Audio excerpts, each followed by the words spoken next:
Menteri fokus tambah baik kuartus dan pemberian allowance kepada pasukan khas PDRM.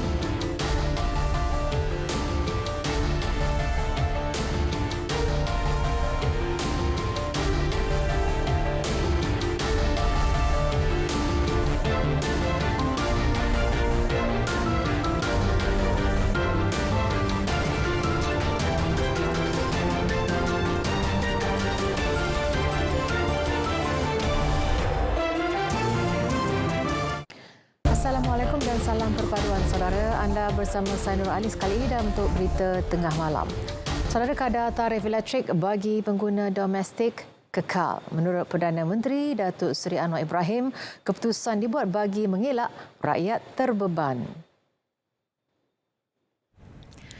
Pengekalan tarif turut melibatkan industri kecil dan sederhana IKS, syarikat pertanian serta pengeluar makanan. Sekiranya dinaikkan, ia hanya melibatkan syarikat gergasi yang terlibat kegiatan ekspor.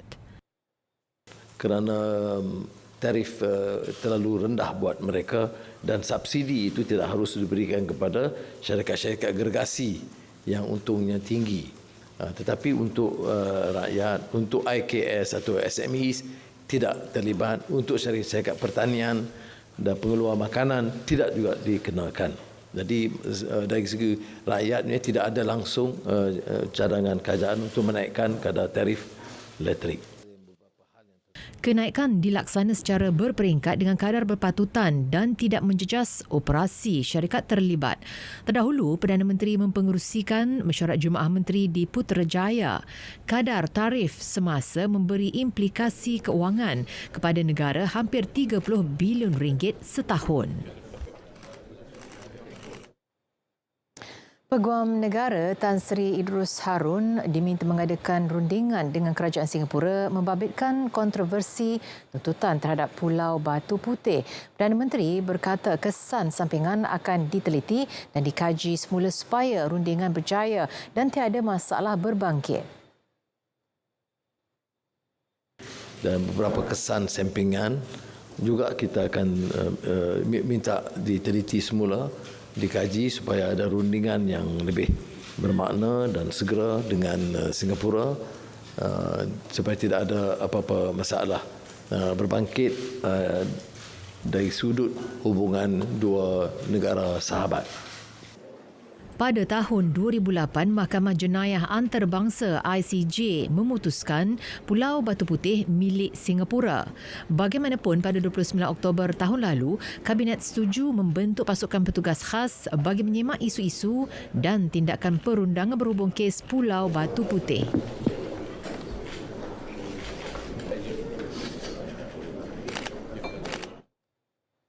Beberapa hal tertangguh termasuk laporan Suruhanjaya Siasatan Diraja RCI Lembaga Tabung Haji TH. Datuk Seri Anwar berkata pengerusinya Tun Muhammad Raus Sharif telah memberi taklimat dan perbincangan akan disambung Januari ini. Perbincangan berkait permasalahan dalam TH dan cadangan bagi penambahbaikan. RCI ditubuhkan awal tahun ini bagi menyiasat isu berbangkit mengenai pengurusan dan operasi TH bermula 2014 sehingga 2020. Ini pula mengenai persediaan pengurusan banjir. Perdana Menteri berkata timbalannya Datuk Seri Dr. Ahmad Zahid Hamidi akan ke Kelantan esok. Lawatan itu bagi mengenal pasti langkah awal yang boleh diambil dalam persiapan menghadapi banjir. Dan esok ke Kelantan untuk cuba mengenal pasti masalah dan juga akan mengambil langkah awal, persiapan awal.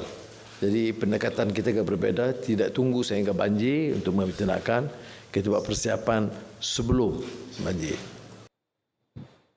Semalam, Datuk Seri Dr. Ahmad Zahid berkata kerajaan akan lebih proaktif dalam pengurusan banjir termasuk mengaktifkan lebih awal pusat pemindahan sementara. Beralih ke situasi banjir di 5 negeri melibatkan Pahang, Kelantan, Terengganu, Perak dan Johor. Setakat 11 malam tadi, portal bencana NADMA merekodkan 2,494 penduduk terjejas. Kini berlindung di 19 pusat pemindahan sementara. Kelantan kekal dengan jumlah penduduk terjejas paling tinggi iaitu 2,019 orang. Berikut perincian mengikut negeri terjejas.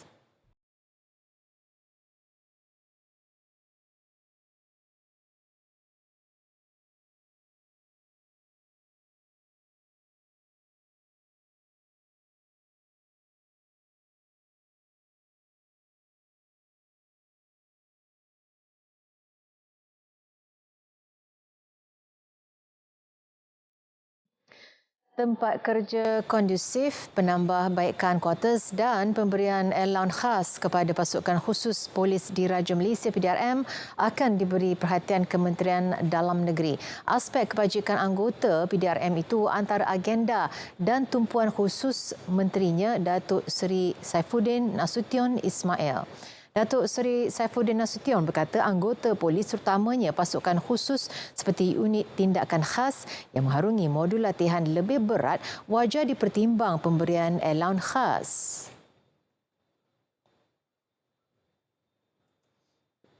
Saya fikir aspek kebajikan juga adalah suasana kondusif tempat kerja yang perlu ditambah baik. Saya akan cuba memastikan bahawa aspek ini ditangani dengan baik. Keperluan dan suasana kondusif tempat kerja mencukupi dan memadai. Dan pertama. Yang kedua, saya telah diberikan taklimat tentang keadaan beberapa kuartus polis yang berupa perkhidmatan lift ataupun bekalan air ataupun suasana ialah tempat tinggal yang lebih selesa itu juga perlu diberi perhatian melalui taklimat yang diberikan oleh Tan Sri Ketua Polis Negara kepada saya. Saya kemudiannya merengkaskan dalam ucapan saya semalam di Bukit Aman kepada pegawai tinggi polis bahawa itu aspek yang patut kita berikan tumpuan yang saya anggap sebagai perkara yang boleh kita segerakan. Beliau ditemui selepas program Bicara Naratif yang berlangsung di Angkasa Puri, Kota Media. Dalam program sama, beliau juga memaklumkan sebarang cadangan perubahan atau anjakan polisi kementerian akan berasaskan data dan analisis teliti. Ia penting agar apa jua keputusan diambil adil kepada semua pihak. Kementerian Pembangunan dan Kerajaan Tempatan KPKT mengecurkan penganjur tapak pesta ria di Eco Grandeur Puncak Alam Kuala Selangor dikenakan tindakan tegas kerana beroperasi tanpa lesen sehingga mengakibatkan kecederaan kepada 3 pengunjung Isnin lalu. Menterinya Nga Koming berkata perkara itu telah dimaklumkan kepada pihak berkuasa tempatan PBT kawasan itu agar tindakan diambil mengikut enakmen hiburan negeri. Funfair tersebut memang dia tidak mendapat sebarang kebenaran. Ini mengikut undang-undang yang dibekalkan, maka kita serahkan kepada pihak yang berkuasa. Okay. Dan saya harap tidak ada lagi pihak yang cuba mengambil risiko tersebut, menganjurkan funfair yang boleh membahayakan keselamatan orang awam. Isnin lalu, 3 mangsa melibatkan 2 wanita dan seorang kanak-kanak cedera selepas terjatuh daripada satu permainan di tapak pesta ria berkenaan. Ketiga-tiga mereka terjatuh dari permainan sotong ride ketika sedang bergerak dan salah seorang daripada mangsa mengalami cedera parah. Kesemua mangsa telah dibawa ke Hospital Shah Alam untuk mendapatkan rawatan lanjut.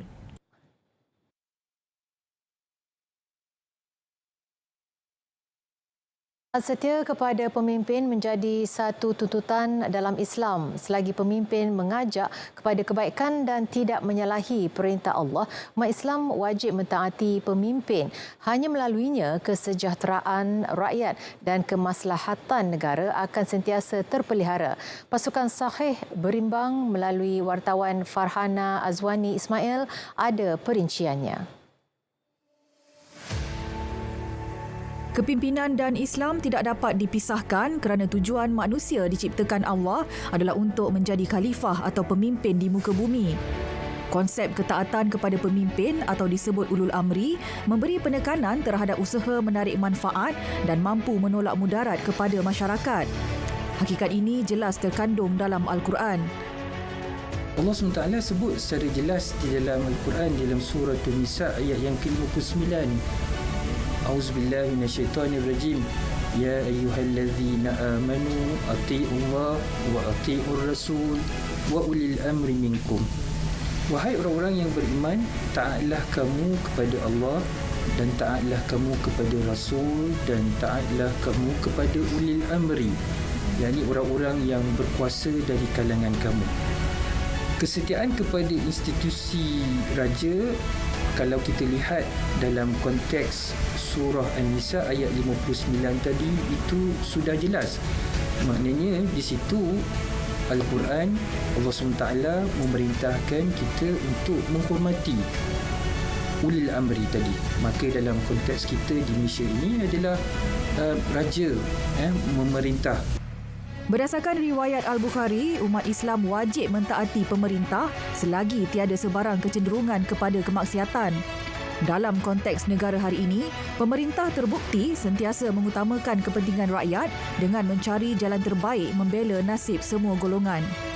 Justru tindakan pihak tertentu yang sanggup mempermain sentimen agama dan kaum sehingga berani mempetikai institusi raja, satu tindakan jelik yang juga bertentangan dengan tuntutan Islam. Peranan institusi raja-raja untuk di antara salah satunya untuk memakmurkan negara supaya rakyat tidak berpecah, supaya bersatu padu. Bila sebut tentang taat ini, bukan saja kita taat pada perintah, tetapi bagaimana kita menzahirkan ketaatan itu dalam bentuk adab. Dalam bentuk adab, bagaimana kita menghormati si raja-raja itu dari segi pertuturannya. Kan sekarang ni kita lihat pelbagai perkara-perkara negatif yang berlaku di media sosial yang kita perlu kawal sebenarnya. Kalau sudah sampai tidak bertegur siapa, kan hanya disebabkan politik, hanya disebabkan perkara-perkara yang boleh mendatangkan kegusaran selepas diari dan sebagainya, saya rasa itu adalah perkara yang tidak wajar. Tetapi bagi saya, bagi rakyat Malaysia yang mempunyai raja, yang kita punyai institusi raja yang perlu dijaga kedaulatannya. Dalam konteks pentadbiran negara ini, pemimpin tertinggi dibahagikan kepada dua kategori. Pertama, ketua negara yang merujuk kepada Yang di-Pertuan Agong yang dipilih Majlis Raja-Raja seperti yang termaktub dalam Perkara 32/1 Perlembagaan Persekutuan.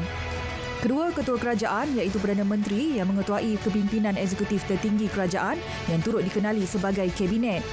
Sehubungan itu, sebagai rakyat yang cintakan tanah air, menjadi kewajipan semua pihak untuk kembali kepada asas rukun negara dengan menjunjung tinggi prinsip kesetiaan kepada raja dan negara. Melihat kepada kepentingan sebuah pemerintahan menurut syariat, maka jelaslah betapa pentingnya ketaatan terhadap pemimpin dalam Islam. Sistem raja berperlembagaan yang diamalkan sejak merdeka menjadi lambang perpaduan rakyat berbilang kaum. Seluruh lapisan rakyat perlu memahami peranan sebenar institusi raja dalam melindungi kesucian agama Islam. Justru mana-mana pihak diingatkan supaya jangan sekali-kali mencampakkan nilai kesopanan dan kesusilaan hanya kerana ketidakpuasan hati yang didasari kepentingan peribadi. Farhana Azwani Ismail, RTM.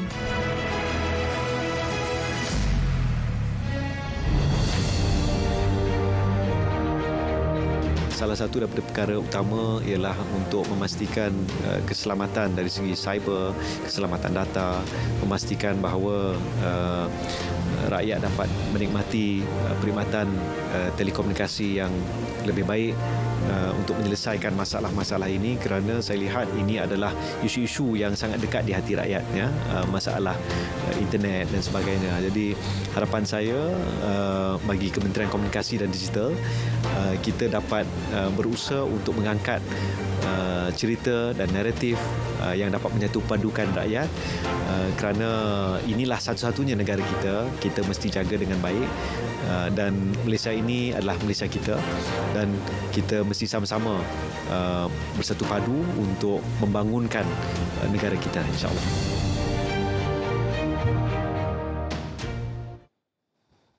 Bersua kembali. Yang di-Pertuan Agong Al-Sultan Abdullah Riayatuddin Al-Mustafa Billah Shah berkenan berangkat melakukan kunjungan hormat dan pertemuan dengan Emir Qatar Sheikh Tamim Hamad Al-Thani di Doha, Qatar semalam. Pada pertemuan itu, Seri Paduka menzahirkan ucapan setinggi-tinggi tahniah kepada Yang Mulia Sheikh Tamim dan Kerajaan Qatar sebagai tuan rumah atas kejayaan menganjur dan mengendalikan kejohanan bola sepak Piala Dunia FIFA Qatar 2022. Istana Negara menerusi satu kenyataan memaklumkan kedua-dua pemimpin turut menyentuh berkenaan hubungan dua hala yang baik antara Malaysia dan Qatar. Selain itu, usaha-usaha untuk mempertingkatkan lagi hubungan serta beberapa isu membabitkan kepentingan bersama turut dibincangkan. Seri Paduka Baginda kini berada di Doha atas persilaan peribadi Yang Mulia Sheikh Tamim sempena tamasya Piala Dunia FIFA Qatar 2022. Dalam rangka lawatan khas selama 6 hari itu, Seri Paduka turut dijadualkan menerima menghadap beberapa pemimpin kerajaan Qatar dan berangkat menghadiri majlis santapan bersama rakyat Malaysia di Qatar. Yang di-Pertuan Besar Negeri Sembilan, Tuanku Muhriz Ibni Almarhum Tuanku Munawir mencadangkan mekanisme bebas diperkenal dalam pemilihan 5 ahli Suruhanjaya Pelantikan Kehakiman JAC.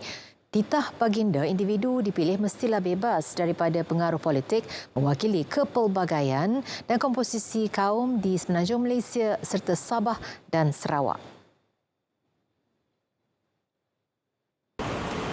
The inclusion of members from diverse and independent backgrounds will allow more stakeholders to be represented, thus broadening the expertise in the judicial appointments process, while maintaining the Commission's independence. Titah Tuanku Muhriz, kebebasan badan kehakiman perlu sentiasa dipelihara dan dilindungi kerana ianya yang melindungi prinsip asas yang terkandung dalam Perlembagaan Persekutuan Negara. Baginda bertitah demikian ketika melancarkan buku bertajuk Upholding the Federal Constitution, The Judicial Thoughts of Datuk Seri Hishamuddin Yunus di Ibu Negara. PDRM menyambut baik langkah kerajaan menyegerakan perolehan kamera badan untuk anggotanya. Agensi penguatkuasa itu yakin penggunaannya itu nanti mampu memperkasa tahap integriti, profesionalisme dan ketelusan perkhidmatan. Menurut Ketua Polis Negara Tan Sri Akril Sani Abdullah Sani, penggunaan kamera badan akan dimanfaatkan pihaknya. Beliau optimis pemakaian peranti membolehkan anggotanya memberi perkhidmatan terbaik kepada masyarakat. Semalam, Menteri Dalam Negeri Datuk Seri Saifuddin Nasution Ismail mengumumkan peruntukan RM30 juta bagi perolehan kamera badan untuk kegunaan PDRM sudah diluluskan. Prihatin dengan kesengsaraan penduduk di Gaza, sukarelawan Malaysia tampil membangunkan projek Pangsapuri Wakaf. Projek yang bakal dibina di Khan Yunis Januari depan hasil inisiatif Majlis Perundingan Pertubuhan Islam Malaysia MAPIM dan My Aqsa Defenders MyAD. Ketua Pegawai Eksekutif MAPIM, Dr. Ahmad Sani Abdul Alim Arabi, optimis 4 bangunan Pangsapuri 7 tingkat itu akan siap Jun 2024.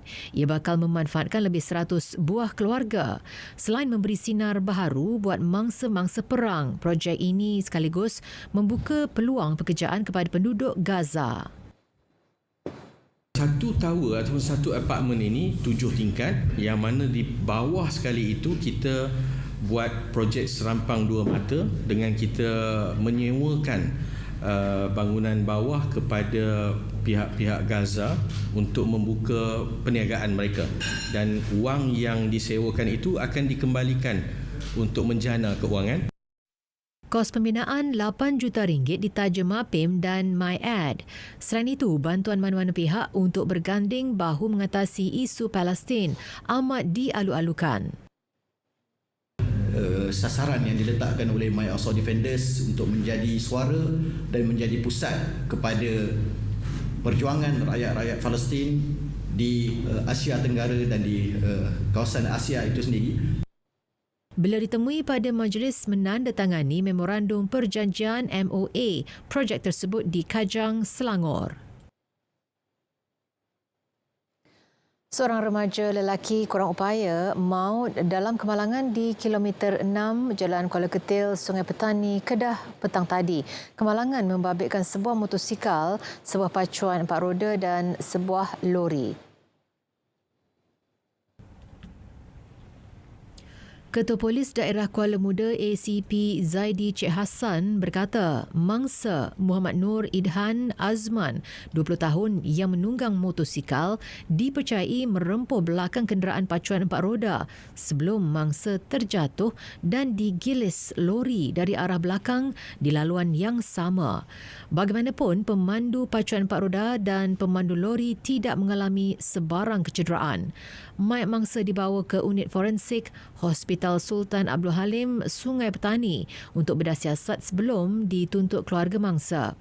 Kes disiasat di bawah Seksyen 41-1 Akta Pengangkutan Jalan 1987 dan siasatan lanjut masih dijalankan.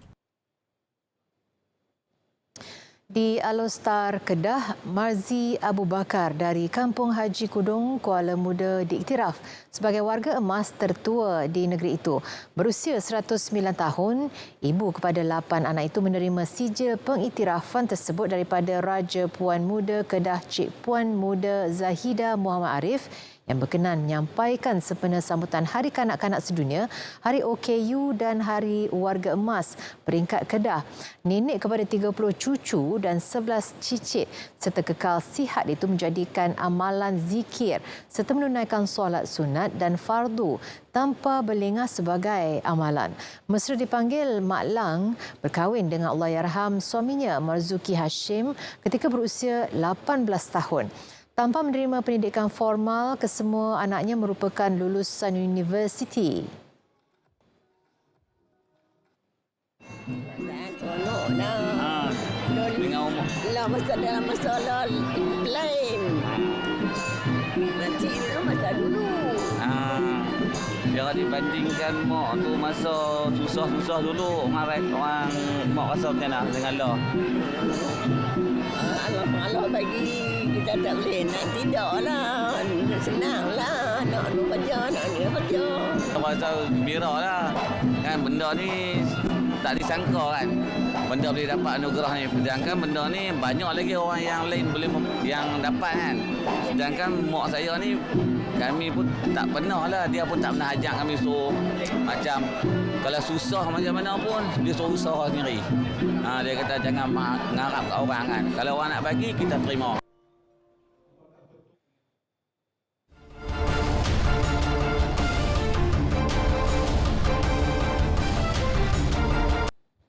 Berita baik buat peminat skuad Harimau Malaya. Persatuan Bola Sepak Malaysia FAM mengumumkan penurunan kali kedua harga tiket bagi aksi Piala AFF berdepan Laos dan Singapura di Stadium Nasional Bukit Jalil. Presiden FAM, Datuk Hamidin Muhammad Amin dalam satu kenyataan hari ini menjelaskan keputusan tersebut dibuat selepas mengambil kira pelbagai reaksi daripada penyokong Harimau Malaya. Diskaun terbaru itu menyaksikan harga tiket terbuka kini turunkan kepada RM30, manakala premium RM50 dan grandstand RM60. Tiket kanak-kanak berusia 6 hingga 12 tahun yang sebelum ini berharga RM10 pula diturunkan kepada RM5. Beliau berkata peningkatan harga tiket bagi edisi 2022 berbanding edisi 2018 terpaksa dibuat kerana peningkatan kos melibatkan pengurusan dan penganjuran perlawanan.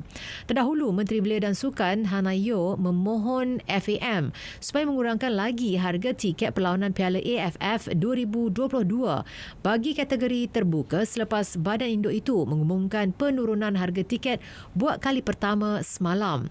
Menerusi muat naik di laman media sosialnya, Hana menjelaskan penurunan itu mungkin boleh meningkatkan lagi kehadiran peminat bagi menyaksikan aksi Harimau Melaya di gelanggang sendiri. Menurut Datuk Hamidin, bagi penyokong yang sudah pun membeli tiket pada harga asal ataupun harga yang diturunkan semalam, proses pemulangan untuk amaun yang berlebihan akan diuruskan oleh pihak tiket hotline. Terengganu FC TFC mengumumkan 12 pemain yang tidak akan bersama pasukan itu dalam membawa cabaran di Liga Malaysia dan Piala Konfederasi Asia AFC musim depan. Ia turut melibatkan 5 tonggak import.